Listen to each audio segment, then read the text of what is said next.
Hi guys, welcome to the video. This week we're going to look at lift and separate part 2. We're going to tweak it and add in a throw or two.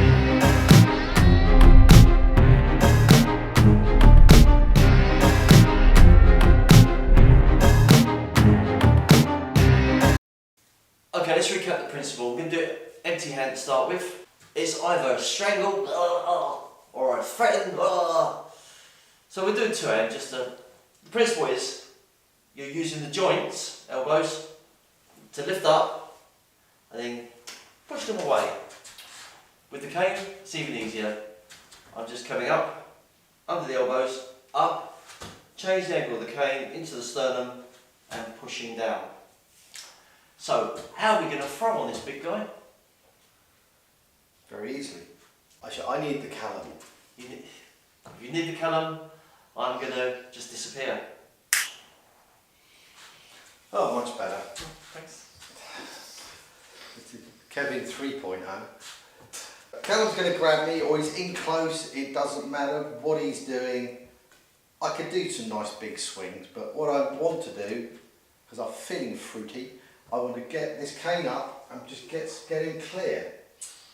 This entitles me nicely to hook his neck.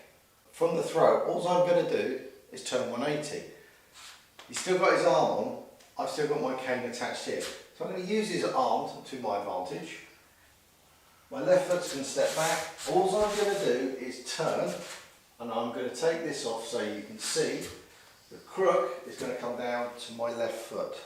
Callum's come in, he's grabbed, I'm lifting, I'm putting, even just rubbing it out through here is uncomfortable. I've hooked, I've secured, I'm just turning, my hands are going to come to my hip, and I'm very carefully going to bring the crook down to my toes. I can do this one-handed, I don't need to use this hand. My lift and separate could be attacking here. This leads me to this way, I'm going to turn 180, I'm just stepping with my other foot. Doesn't matter where you go from. I was going to be gentle. You don't know gentle. You don't But know I'm not anymore. With an attacker, if they're going to grab, look at body position. Chris is now bent from the waist, his head's down, he's nice and close in. Lift and separate again. It's not nice, especially if you hit a point. His shoulders, hello, he's showing. It's not nice at all. But if I wanted to do a throw on here, and the cane is between my legs, I'm coming from sternum, drag up the sternum to the chin, the cry-crow process, all the way up. I'm going to come into the neck, I'm going to grab with this hand. I'm going to follow this hand up, if you just remove that hand a sec, mate, and I'm going to strike in as hard as I can before I grab. Once I've grabbed, I'm going to lock off into the carotid, and then I'm going to turn with my chair. As I'm turning my chair, I'm going to twist and pull and bring him down. For me, that's a lot of messing about. There's a lot of bits in there, and we use the KISS principle. Keep it simple. Yep. So for me, it would be upper rising, downward lowering, two hands, and drag through. Now I was gentle with Chris, I put it round his neck. Personally, I'll be doing this, and with my cane, which has got the sharpened horn, I'll be going in, getting some purchase, twisting and jiggling, and that's with a soft dojo cane. I wouldn't be using... Can't use it properly, you shan't be allowed to use it. I won't be using strength, I won't be using body motion. Yes, you can, once you got your grip, round quickly, but... That wasn't quick. It wasn't, was it? No. Depends on what surface. I could be on gravel, I could be on wet pavement, I could be on anything. No, in the UK, we've just had a heat wave, so it'll probably snow tomorrow. Yeah, definitely.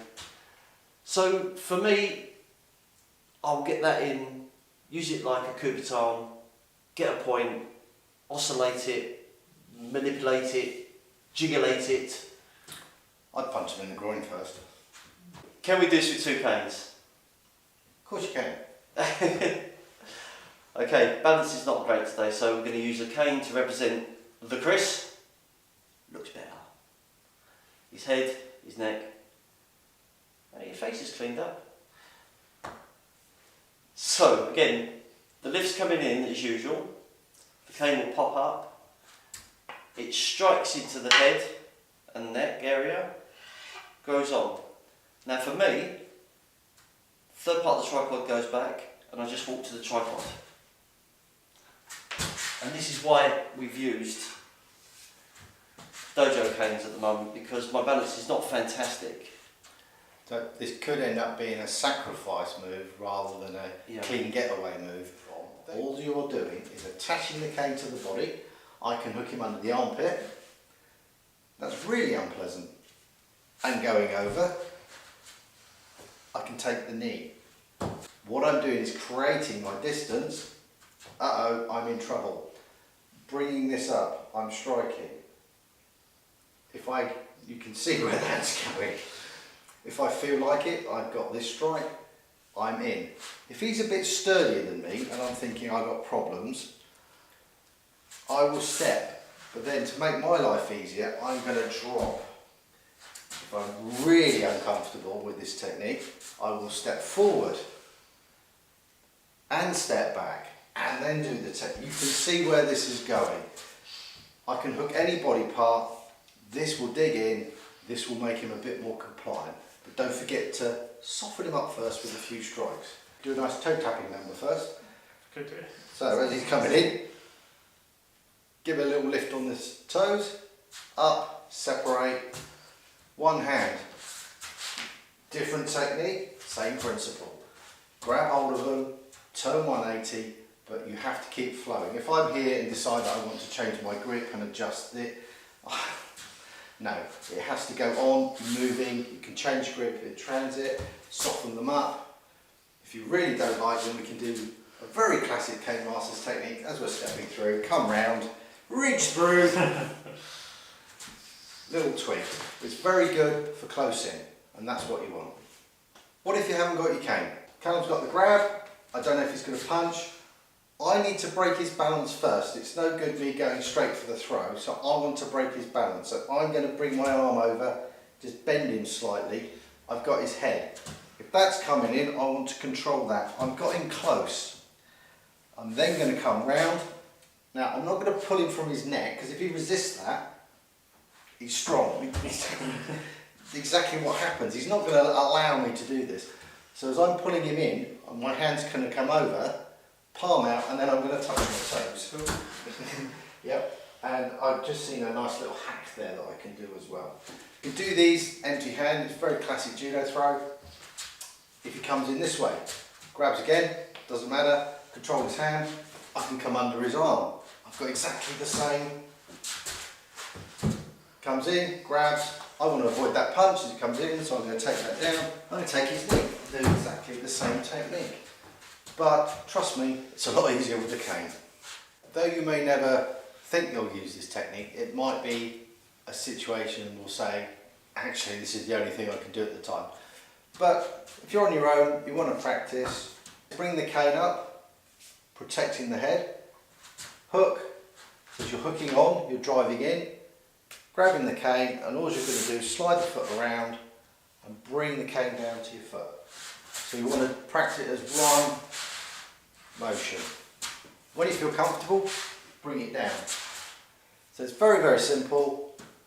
Up and in, step back, and you're turning, and you want your toes to point where you're throwing. If I try and throw by just twisting my body, it's not going to work.